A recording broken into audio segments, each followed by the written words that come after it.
Armel, bonjour. Bonjour Paul-André. S'il n'y a personne qui vit ma vie, la vie, j'ai une question qui me vient à l'esprit immédiatement.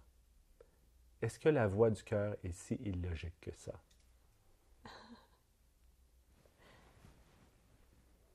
La voix du cœur ne suit pas la logique. Ça ne veut pas dire qu'elle est illogique. Ça veut dire que c'est juste ce qui appelle dans l'instant, en fait. Ce qui semble être vrai et authentique dans l'instant. Et c'est différent pour chaque personne. Tu peux jamais comparer. Tu peux jamais euh, dire qui a raison, qui a tort, ça c'est bien, ça c'est mal. En fait, tout ce dont je parle justement, c'est au-delà du bien ou du mal, c'est au-delà de la moralité, c'est au-delà de tout ce qu'on imagine qu'on devrait faire, ne pas faire, pourrait faire, ne peut pas faire. C'est l'illimité, donc c'est la totalité, c'est l'embrassement de tout, il y a rien, c'est de la totale inclusion en fait. Il y a rien qui est pas inclus là-dedans. Et donc je parlerai pas de logique pour la loi du cœur, non, c'est sûr. Mais je parlerai simplement de spontanéité, Mhm. d'émerveillement, d'ouverture, de florissement, de, ouais, de ce mouvement naturel qui est ce qui vibre au plus profond de notre être et qui nous appelle à cette reconnaissance profonde de l'être qu'on est véritablement. Et ça peut passer par des choses qui semblent tout à fait illogiques pour la plupart des gens. Mais il y a quelque chose au fond de nous qui fait ouais. Ouais, c'est ça. Je dirais quelques temps après ton arrivée, lorsque tu es arrivé au Canada, nous avons eu la chance de discuter un peu autour d'un repas. Il y a une question très intéressante qui est venue me chercher, c'était la question du choix. Il n'y a pas de choix à faire, mais en même temps, le choix pour une personne, il n'est jamais trop tard finalement. La personne a toujours le choix, mais il y a un paradoxe avec cette question-là. Comment peut-il être résolu Mhm. pour quelqu'un qui cherche justement à améliorer son sort ou faire un choix?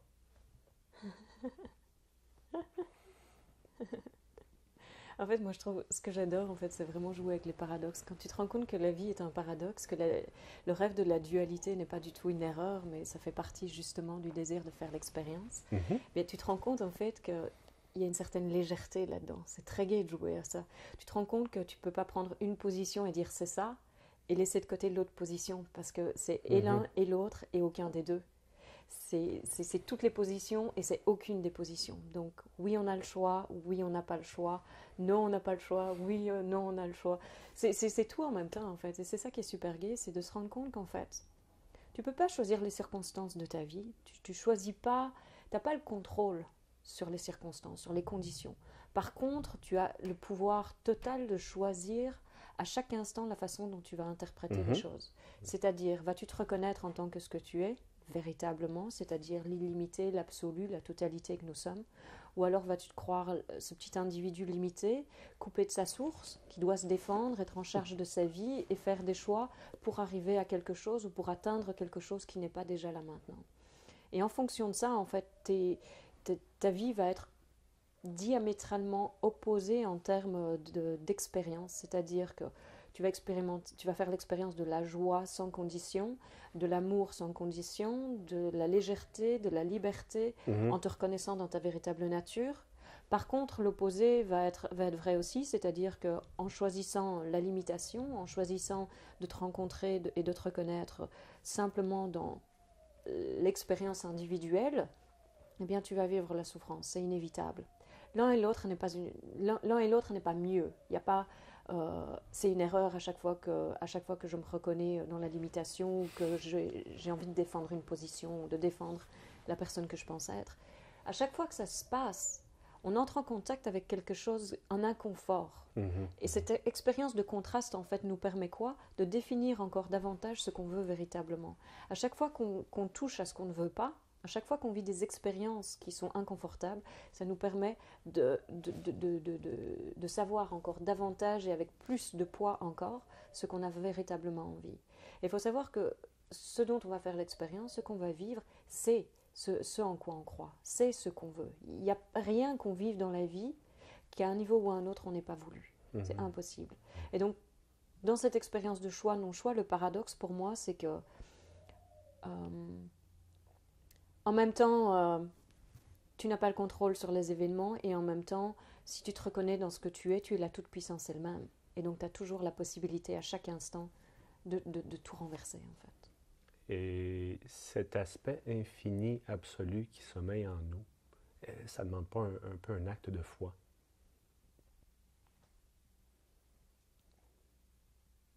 En fait, ça semble être comme ça quand tu crois que c'est quelque chose d'extérieur, quelque chose que tu n'es pas, quelque chose que tu dois atteindre et auquel tu dois faire confiance. Comme si tu devais faire confiance bien sûr, faire confiance à quelque chose que tu ne connais pas. Le truc, c'est que on est déjà ça. On est ce sans forme, on est cet invisible, on est cet illimité, on est cet infini.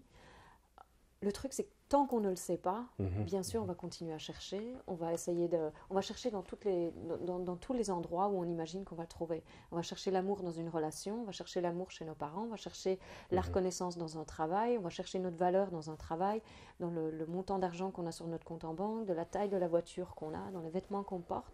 On va chercher non-stop quelque chose qui semble être à l'extérieur de nous pour nous compléter, nous définir ou bien, d'une certaine façon, prouver notre valeur.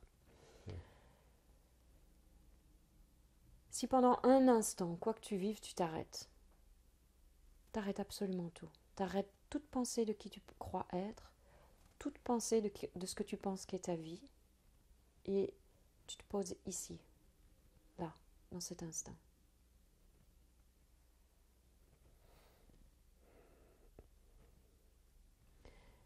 Ce qui reste, ça n'a jamais été pas là. Ça ne partira jamais nulle part. Ça ne peut pas disparaître, ça ne peut pas être perdu. C'est l'essence même, c'est le terreau de l'existence. Sans ça, il n'y a pas de possibilité de faire une expérience. Quand ça c'est reconnu, tu peux voir alors qu'il n'y a plus rien à chercher. Ce qu'on est déjà là. Ce qu'on est a toujours été là. Ce qu'on est ne peut pas ne pas être là. Dans cette reconnaissance, c'est la reconnaissance de notre complétude, de notre plénitude, du bonheur qui n'a même pas besoin d'être heureux, de la liberté qui n'a pas besoin d'être libre, qui simplement est par le simple fait de reconnaître ça. Le silence, le vide,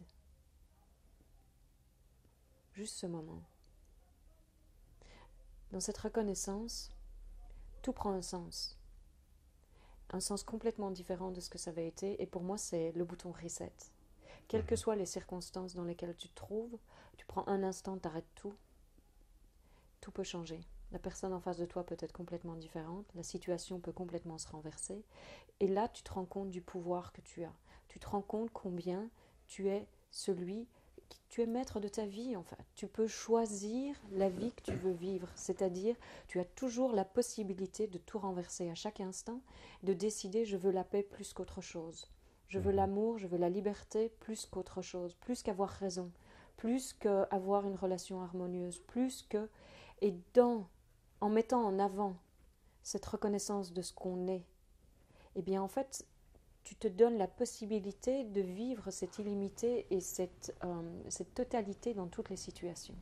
Donc c'est plus quelque chose qui est complètement inconnu, que tu penses que tu dois atteindre, c'est le reconnu, et c'est surtout la seule chose qui est véritablement connue qui est revenue à l'avant-plan. C'est pas que tu as été atteindre quelque chose que tu n'étais pas, c'est simplement tu as reconnu ce que tu étais déjà et c'est mis à l'avant-plan. Et toute la vie est le reflet de ça et c'est complètement différent. Tu ne verras plus jamais le monde de la même façon à partir de ce moment-là. Jamais. Pour naviguer à travers cet aspect de paradoxe sur lequel on a commencé et qui mène à qui je suis, à je suis, finalement, nécessite une certaine forme d'art. Il faut être un artiste. Parce que comme tu expliquais, la dualité, un élément et à l'autre, et un élément se renvoie toujours à l'autre et incessamment. Donc, si on est logique, on ne réussit pas, donc, du côté artistique. Mais qu'est-ce qui fait que le commun des mortels ou monsieur, madame, tout le monde ne réussissent pas à rester en contact avec la présence de je suis ou qui on est fondamentalement? Parce que je suis certain que beaucoup d'entre nous avons touché à cette présence, mais sans nécessairement réussir à rester branché ou à l'écoute permanente ou durable de cette présence? Qui est nous finalement? En fait, pour moi, c'est une merveilleuse question. Je pense que c'est vraiment essentiel parce que c'est la question que tout le monde se pose, c'est la question qui est la plus couramment posée. Et je pense que on veut tous la même chose, en fait. On veut tous le bonheur, on veut tous se sentir libre et on veut tous la fluidité dans sa vie. On n'a pas envie de faire des efforts, on n'a pas envie de faire des compromis, on n'a pas envie de faire des sacrifices, on n'a pas envie de faire des choses qu'on ne veut pas. On a envie de sentir que la vie nous soutient pleinement et que la vie est constamment à notre service, en fait. Et c'est le cas. Ce qui fait qu'on ne le vit pas, c'est qu'on donne notre attention à plein d'autres choses, en fait. Au lieu de donner notre totale dévotion, attention totale, c'est-à-dire 100%, à ce dont je parlais juste avant, c'est-à-dire à se reconnaître pleinement dans cette plénitude que nous sommes, on donne notre attention à essayer de fixer tous les problèmes qu'on imagine avoir, à essayer de trouver des solutions à des problèmes imaginaires. C'est-à-dire que la souffrance, elle est imaginaire, il faut revenir là. La souffrance, c'est quoi? C'est toutes les pensées qui se racontent à propos d'un événement. L'événement en lui-même peut avoir une émotion, peut avoir une intensité. Il y a ce qui se vit dans l'instant, c'est un fait.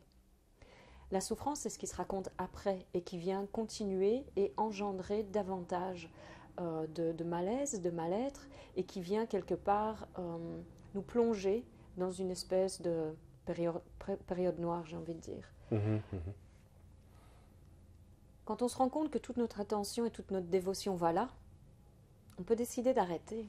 Si on se rend compte qu'on ne veut pas de cette souffrance, si on se rend compte qu'on ne veut pas de cette dépression, si on se rend compte qu'on ne veut pas de constamment être dans le manque d'argent ou constamment se plaindre de cette solitude, eh bien on a la possibilité d'arrêter. On a la possibilité de voir que si on vit tout ça, c'est que quelque part en nous on le veut. Bien sûr que le désir le plus profond, c'est on veut être heureux, on veut être libre, on veut connaître cette plénitude. Seulement dans l'instant, si c'est pas ça qu'on vit, c'est important de prendre 100% de responsabilité sur notre expérience et de se rendre compte dans l'instant, je dois vouloir autre chose que le bonheur parce que c'est pas le bonheur que je vis. Dans cet instant, je dois vouloir avoir raison, avoir de l'argent, avoir une chouette relation, être reconnu par mon père, par ma mère, par ma sœur, par mon boss, et m'oublier complètement en fait. Ce qui veut dire que l'attention étant mise à l'extérieur, je vis en fait en fonction de tout ce qui se passe à l'extérieur et c'est complètement vide ici. Il n'y a rien, il n'y a personne qui habite ça. Et en fait, quand c'est vide là, eh bien l'attention inévitablement part sur tout ce qui se trouve à l'extérieur de nous. Et ça fait en fait ce décalage où on ne peut pas se reconnaître en tant que ce qu'on est parce que on n'est pas là. En même temps, on est là, mais en même temps, on n'est pas là. Oui. Et outre ce vide-là, un aspect me vient à l'esprit, le problème de l'attachement. L'attachement ne crée-t-il pas un sentiment de vie qui a une petite réaction perverse et qui crée un genre de cercle vicieux qui nous garde dans un attachement plutôt que de se libérer, d'aller voir en dedans de soi? Oui, tu vois ce que je trouve magnifique, c'est vraiment merveilleux ces questions. Ce que je trouve magnifique en fait, c'est que on a toujours tendance à définir les choses comme s'il y avait un problème et comme s'il fallait les changer et comme si ça ne devrait pas être.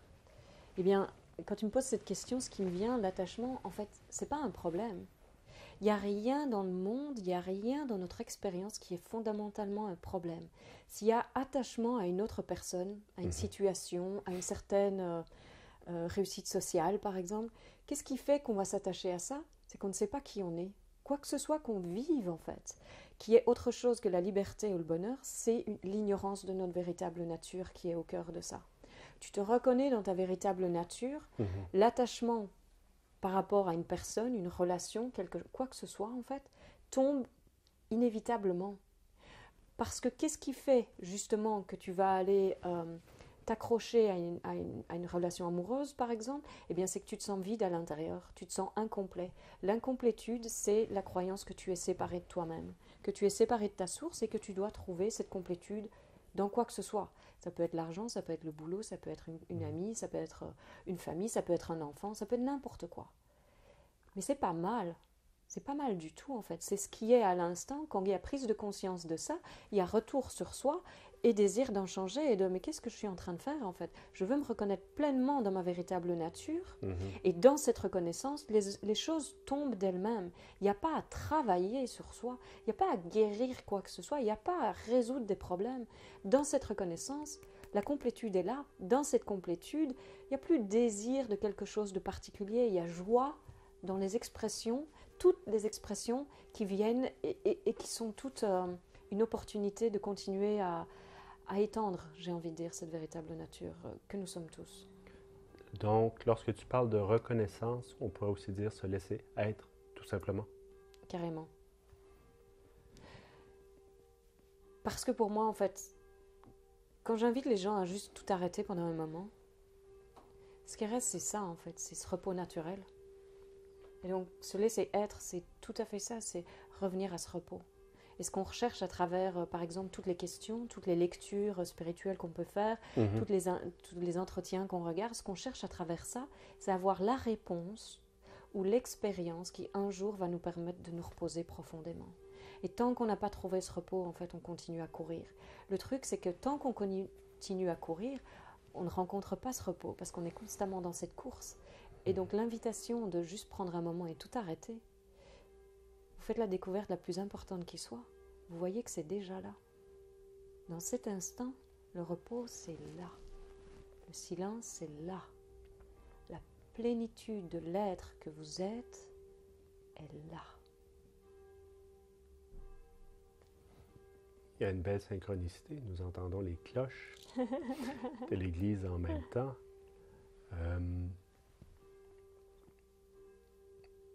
Suite à ce que tu viens de dire, il y a quelque chose qui vient me chercher.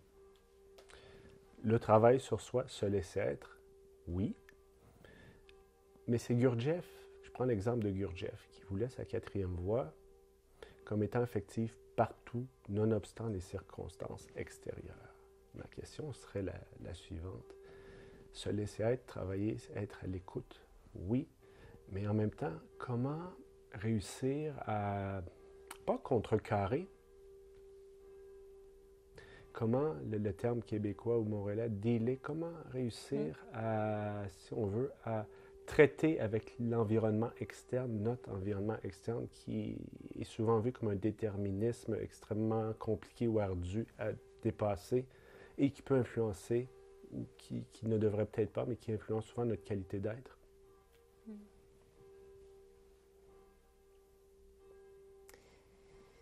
Vraiment, j'adore ces questions, c'est vraiment merveilleux.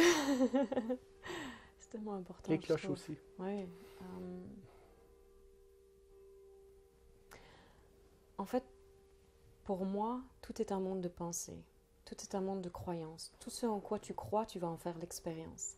Ça veut dire qu'il n'y a pas un monde extérieur à toi qui est indépendant de ce qui se passe en toi. J'ai vécu tellement d'expériences et j'ai vu tellement ça dans mes relations que dès que moi je change, le monde entier change autour de moi. Dès que moi je lâche des croyances, je lâche des doutes, je lâche des choses, le monde entier reflète ça immédiatement. Et donc je ne pense pas qu'il y ait un déterminisme dans le monde, il y a un amalgame de croyances énorme par rapport à comment on devrait vivre cette vie.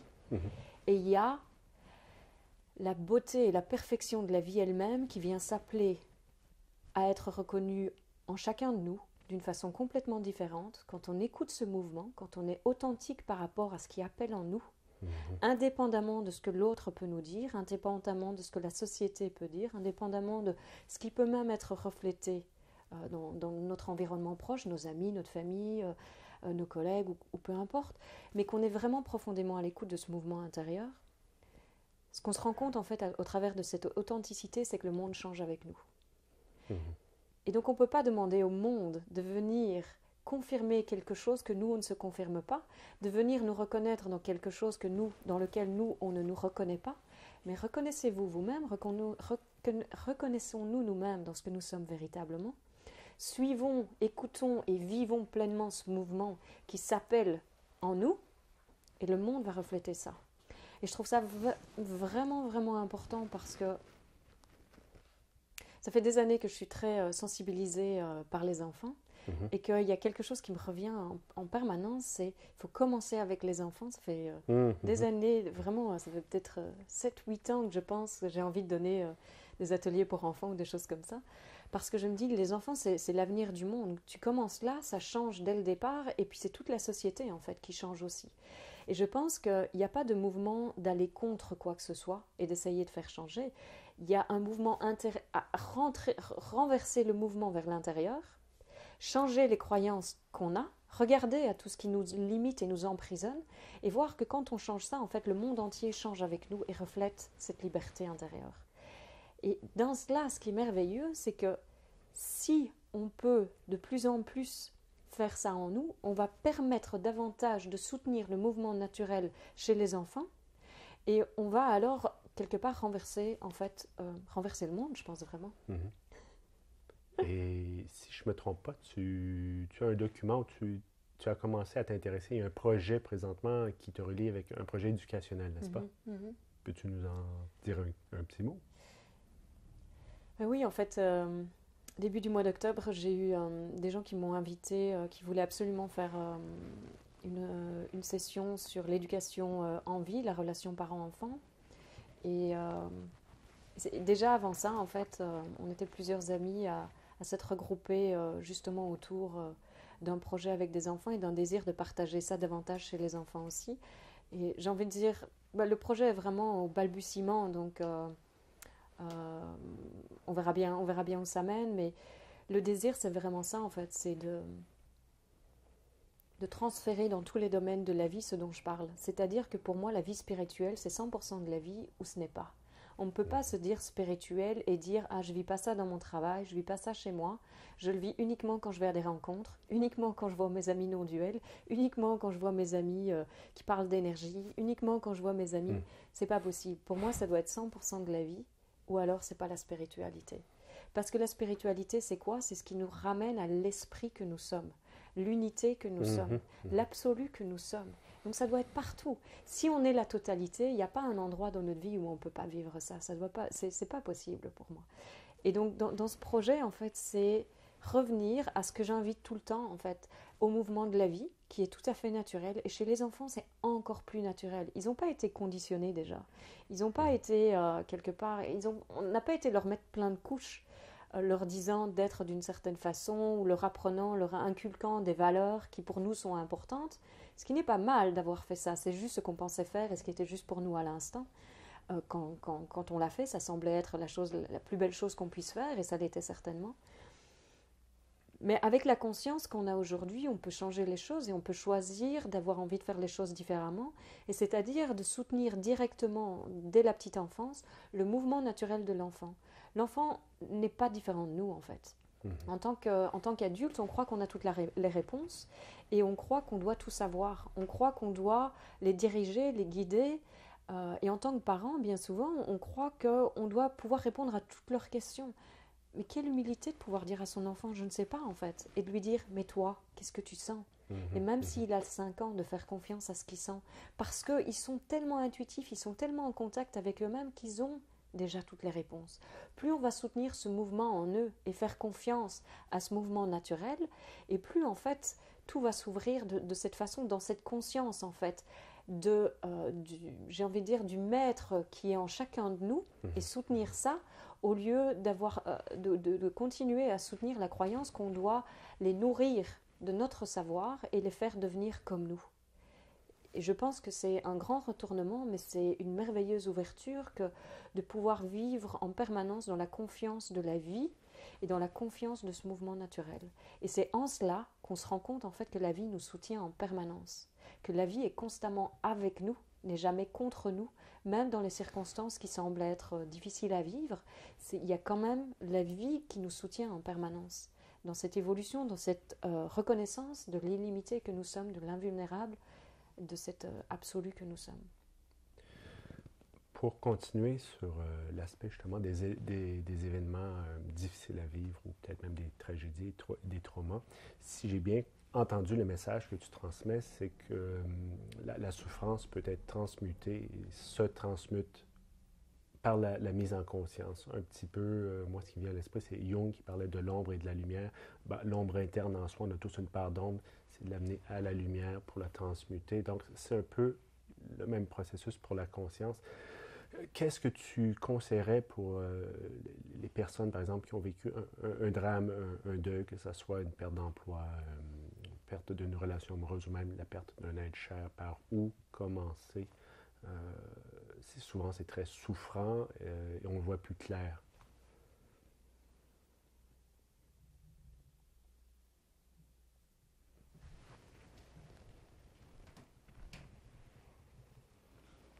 Oui, je pense que c'est vraiment important de laisser toutes les émotions être, d'avoir une totale permission par rapport à ce qu'on sent, d'autoriser le désespoir, d'autoriser la tristesse, d'autoriser pleinement la colère qui peut être là.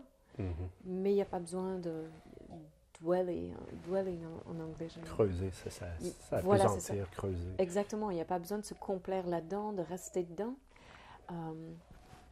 La souffrance va être tout ce qu'on va se raconter par rapport à ça. La souffrance, ça va être j'ai perdu mon emploi, ça veut dire j'ai du mal à faire les choses, je ne suis pas assez bon, je suis un raté, j'y arriverai jamais. Il n'y a pas de fin, hein? Je sais même plus prouver ma valeur au monde, enfin, et bla, et bla, et bla, et bla. La fin d'une relation amoureuse, ça va être la même chose en fait. Si seulement j'avais fait, si seulement j'avais été différent, etc., etc. Et, euh, et c'est la même chose dans tout en fait. Si, dans un deuil, ça va être regretter tout ce qu'on aurait pu faire avec la personne qu'on n'arrivera pas à faire. Tout ça, c'est la souffrance. Tout ça, c'est imaginaire. Rien de tout ça n'est vrai. Rien. Absolument rien. Et ça, je pense que prendre conscience de ça, c'est déjà une première chose. Mhm. Maintenant, peut-être que tous ces événements viennent réveiller des choses qui sont en nous.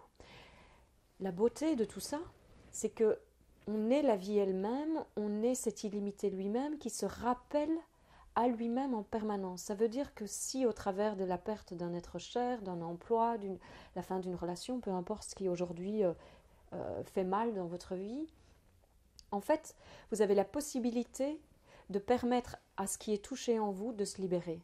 Mhm. Regardez à ce qui est touché en vous au travers de cette nouvelle conscience, c'est-à-dire de cette conscience de l'illimité que vous êtes, eh bien, va permettre à toutes les contractions ou cristallisations qui s'étaient passées un jour dans votre vie par rapport à une croyance de se libérer et mettre fin au cycle de ce genre d'événements qui se passent dans votre vie. Et donc, j'ai envie de vous dire que c'est merveilleux, même si c'est difficile à entendre dans l'instant, même si c'est difficile à vivre, laissez-vous vivre comme ça se vit.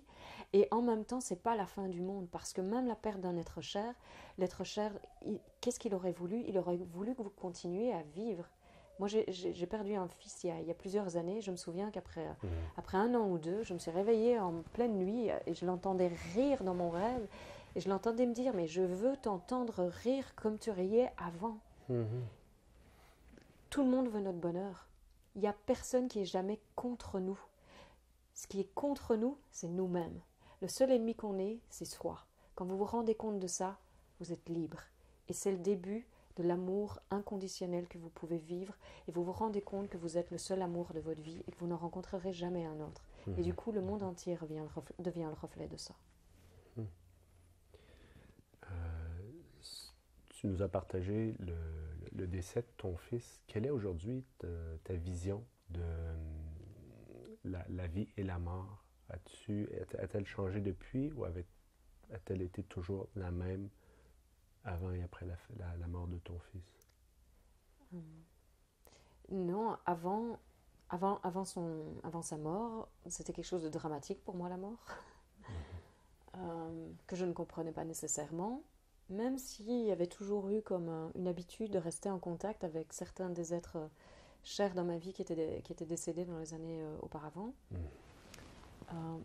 Et la mort de mon fils a ouvert une brèche énorme, en fait, et c'était pour moi, sa mort m'a donné la vie. Sa mort a créé un vide tellement atroce, énorme en moi, que ça m'a donné la vie. Ça a donné à la vie un sens différent de... C'est juste ça. C'est juste le quotidien. Tu te lèves le matin, tu vas travailler, et puis tu gagnes ta vie, tu rentres le soir, et puis un jour tu meurs. Il semblait que la vie c'était ça. Et sa mort, en fait, ça m'a révélé Ça m'a réveillée au vrai sens de la vie. Et pour moi, le seul sens de la vie, c'est le bonheur. C'est la reconnaissance de ce que nous sommes. Il n'y a rien d'autre. Et ce qui m'a appris plus que jamais, parce que pour moi, ça a été le premier enseignant, c'est que la mort n'existe pas. C'est que son corps a disparu et que je ne pourrai plus jamais le serrer dans mes bras, mais qui vit en moi pleinement. Et qu'à chaque fois que j'ai eu besoin, dans les années qui ont suivi son décès, que j'ai eu besoin de lui parler, besoin de me confier à quelqu'un, j'avais des questions auxquelles je ne savais pas comment y répondre, eh bien je lui parlais toujours. Et j'avais toujours des réponses. Et donc il m'a montré qu'au travers de la disparition physique, de l'absence physique de la personne, en fait il y a quelque chose, il y a une présence qui, elle, ne partirait jamais. Et ça je pense que ça a été la première reconnexion à ce que nous sommes, bien que je n'en avais aucune conscience du tout. Donc, tu sens toujours un peu sa présence à tes côtés? Non, aujourd'hui, je ne le vis plus du tout comme ça, en fait. C'est très rare quand j'y pense, mais quand il y a des questions par rapport à ça, pour moi, c'est une joie, en fait, de partager ça, parce que j'ai envie de dire, là, maintenant que j'en parle, oui, j'ai l'impression que je le sens dans mon cœur, en fait, parce que pour moi, il ne représente pas la mort, en fait, il représente la vie. La vie. Parce que ce qu'il est venu, c'était me donner la vie. Et ça peut être juste vraiment intense, vraiment très, très émotionnel de sentir vraiment cette vie vibrer en vous. Et pour moi, c'est le seul but qu'il y a dans cette vie, c'est de se reconnaître pleinement, de se reconnecter pleinement à ce que nous sommes et de vivre cette explosion de vie à chaque instant. Parce que c'est tout à fait possible, quelles que soient les circonstances dans lesquelles vous êtes. J'ai émis l'idée un petit peu plus tôt lorsque nous parlions du fameux paradoxe choix, non choix, non choix, choix. Donc chacun des aspects de la dualité se renvoie un peu la balle, qu'il nous semblait qu'il fallait être un artiste. J'aimerais aborder la question de l'art, de l'intuition et lorsqu'on se laisse être. Le but de la vie ne serait-il pas d'être un peu, littéralement, un artiste intuitif de la vie en tant que telle? Oh, c'est vraiment beau en tout cas ça. J'aime beaucoup ça, l'artiste de sa vie. J'ai envie de dire, oui, c'est merveilleux parce qu'à chaque instant on peut peindre et mettre toutes les couleurs qu'on a envie d'y mettre. Il n'y a aucune limite, il n'y a vraiment aucune limite. Les rêves les plus fous sont possibles, il suffit d'y croire. Et si vous êtes de plus en plus à l'écoute intuitive de ce qui se passe en vous, ce que je disais, du mouvement de la vie au plus profond de votre être, dans cette authenticité, en fait, évidemment, on se rend compte qu'on est l'artiste de sa vie. On se rend compte qu'on peut faire la vie aller dans toutes les directions, simplement parce que, quel que soit ce qui nous appelle en nous, ça va nous permettre de lâcher des limites qu'on s'est imposées à un moment et de nous reconnecter avec l'essence même de notre être. Au travers de ça, ce qu'on se rend compte, c'est que la toile, elle est infinie, éternelle, elle est changeante en permanence. C'est comme une toile de Rembrandt qui met des couches et des couches et des couches. C'est un jour c'est cette couleur, le lendemain c'est cette couleur. Je la peins comme ça, puis je la peins comme ça, et puis je mets des petits points, et puis je mets des petites barres, et je mets un soleil. Et c'est comme ça en permanence. Il n'y a jamais aucune erreur. C'est juste, c'est une peinture mouvante.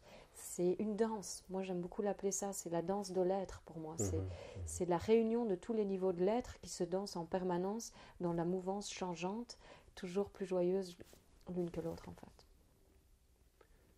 Penses-tu que la synchronicité est plus vivante et plus présente lorsqu'on se laisse être et nous parle plus lorsqu'on est vraiment branché à soi, sur soi? Bien sûr, parce que je pense que quand on n'est pas du tout connecté à soi, je pense qu'on ne voit même pas ça, en fait. On ne voit même pas cette magie de la vie. Pour moi, c'est vraiment magique. Tu te rends compte de ça, tu vois que la vie en permanence communique avec toi. C'est une beauté incroyable, en fait. Tu peux voir que...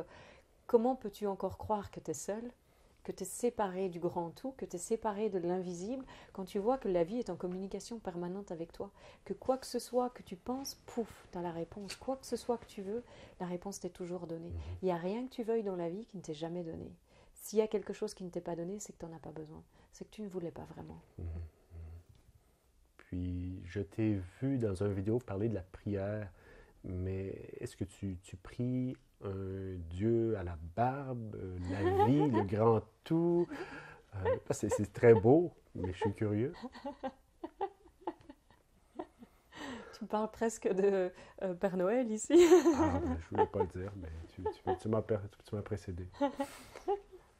Non, pas du tout. Euh, oui, la prière a été très importante dans ma vie pendant des années. Et je pense que la prière la plus récurrente, la plus commune que j'utilisais, c'était je ne sais pas, montre-moi. Hum, mhm. C'était justement tout arrêter, me reposer dans la confiance du moment présent et dire j'ai aucune idée de ce qui est bon pour moi en fait. J'ai aucune idée de quoi faire dans cette situation. Montre-moi. Je ne sais pas. Et aujourd'hui, ce que j'ai envie de dire, la prière la plus présente dans ma vie, c'est la gratitude, c'est mais merci. Merci pour tout ce qui se passe. Mhm. Merci pour tout ce qui est dans ma vie. Merci pour la perfection de la vie telle qu'elle est. Merci pour tout l'amour qui est présent. Merci pour tout, en fait. Il y a pas, il y a pas quelque chose dans la vie pour lequel je ne suis pas grateful, Mhm. reconnaissante. Reconnaissante. Ouais. Es-tu de l'avis que la paix peut être durable ou est-ce toujours éphémère? Est-ce toujours à... Non, je suis tout à fait d'avis que la paix peut être complètement durable et qu'une paix qui n'est pas durable n'est pas vraiment la paix. Donc ça commence avec nous Et et ça finit après avec nous. ça finit avec nous. Ah, wow. C'est le cercle Le fermé, la cercle. boucle bouclée en fait. Tu ne sors jamais du cercle. Du coup, il n'y a ni commencement ni fin en fait. Et c'est ça qui est merveilleux, c'est que c'est de toi à toi. Et de toi à toi, ça s'étend pourtant partout. L'expansion. Mais en même temps, pour moi, c'est comme un battement de cœur. J'adore ça, c'est une pulsion. Hmm. Tu sais, c'est le... Un rythme. Oui, ça bat, mais ça revient toujours à moi. Ça s'expand et ça revient toujours ici. Ça s'expand et ça revient toujours ici. C'est comme une danse en fait. Oui, oui, oui. Ce mouvement de va-et-vient, mais qui part de moi, qui ne me quitte jamais et qui revient toujours à moi. Parce qu'il n'y a rien vraiment qui me quitte. Tout est toujours dans cette... ouais, je ne sais pas comment le dire d'autre que faire ce Mouvement. mouvement. En fait, Mouvance. Mouvance. ouais. Ouais, tout à fait. Plusieurs auteurs et scientifiques s'entendent à dire qu'on est en train si on veut, de saboter la planète, pour ne pas dire en train de la détruire. L'écologie est en péril, ou du moins largement testée. Il y a des problèmes, il y a beaucoup de problématiques qui surgissent. Tout le monde s'entend dire que bon, il faut faire quelque chose, sinon on atteint un point de non-retour. Ce point de non-retour-là ne veut pas changer, il est là devant nous. C'est une question de quelques années aujourd'hui. D'un point de vue de la non-dualité, la meilleure façon d'aborder cet aspect-là, c'est pas un peu de... Ça ne reviendrait pas à se changer soi-même en premier et d'encourager les autres à changer, à se conscientiser non seulement sur le problème écologique, mais sur soi aussi.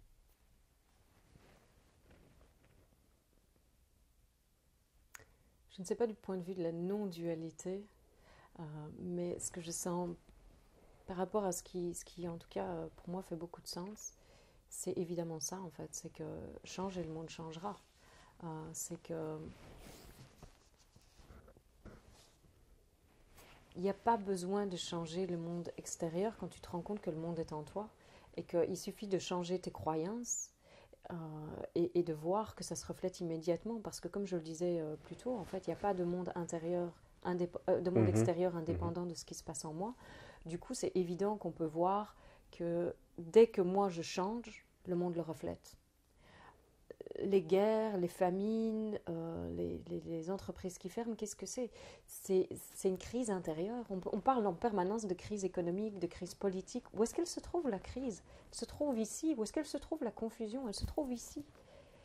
Reprendre pleine responsabilité de son expérience, 100% de responsabilité de son expérience, au lieu de blâmer les autres pour les conditions dans lesquelles on vit, ça change le monde, ça change absolument tout. Adopter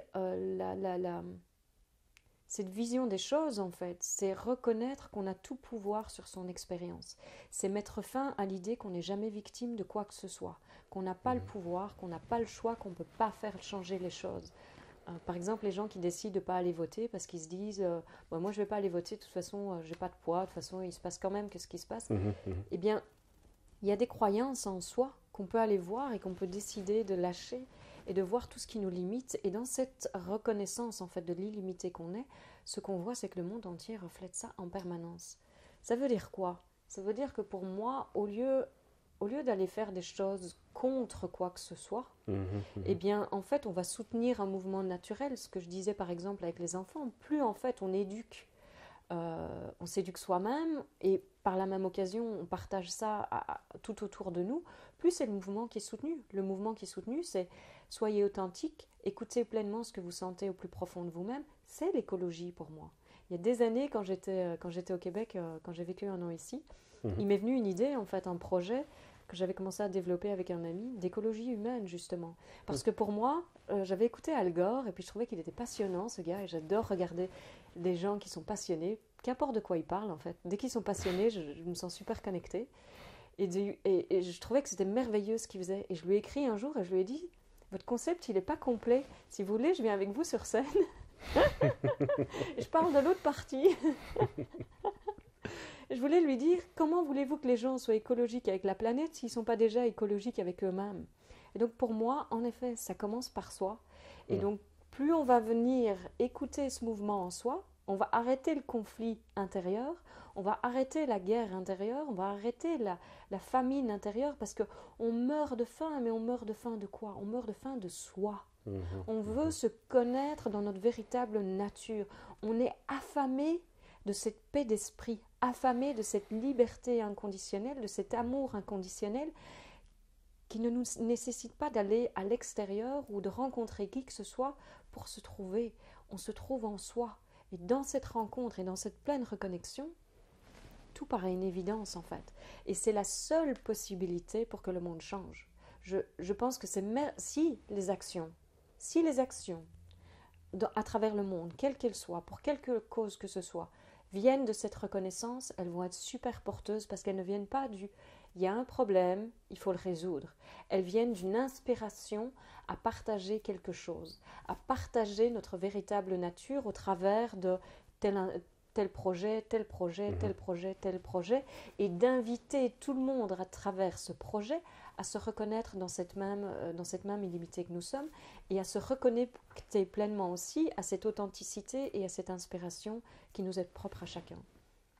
Et donc je pense que c'est indispensable. À t'écouter, est-ce que la tristesse a encore sa place? On se demande où elle se place. Ben oui. C'est vrai que la vie est très très joyeuse, c'est clair. Elle est fluide, elle est sans effort, elle est pleine de vie, elle est pétillante. Non, c'est très rare quand il y a tristesse. Quand il y a des larmes aujourd'hui, c'est en général des larmes de bonheur. C'est des larmes parce que ça déborde tellement que ça en devient... Ouais, je sais Prenant. jamais le mot. Oui, vraiment. Ouais. Que, pour nos éditeurs, ceux et celles qui nous écoutent, que suggérerais-tu pour ces personnes qui désespèrent, qui sont à un niveau dans leur vie où c'est brumeux, on voit plus clair, et puis c'est le temps qu'on est ouvert, mais qu'on ne sait pas trop où aller. Mais comme je dis, qu'on est prêt à poser une action positive. Donc, qu'aurais-tu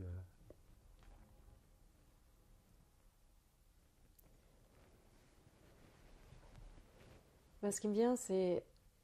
On a tous eu des rêves d'enfants.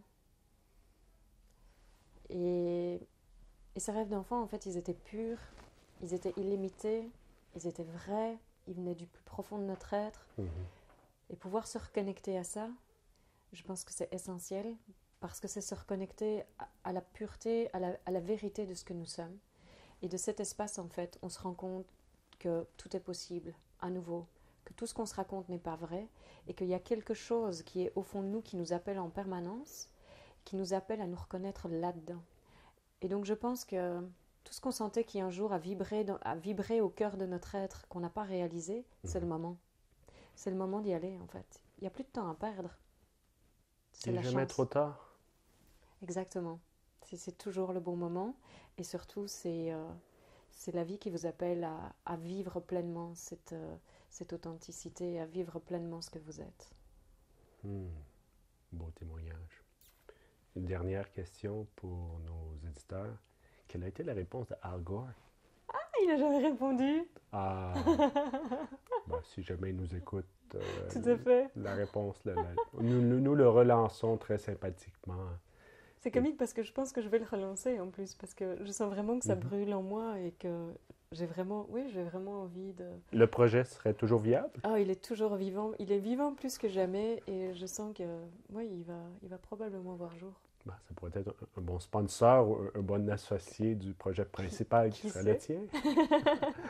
Ah bien, Armelle, merci beaucoup de cette belle entrevue. Ah, un immense plaisir, Paul-André, c'était vraiment une grande joie. Merci beaucoup à toi. Au revoir.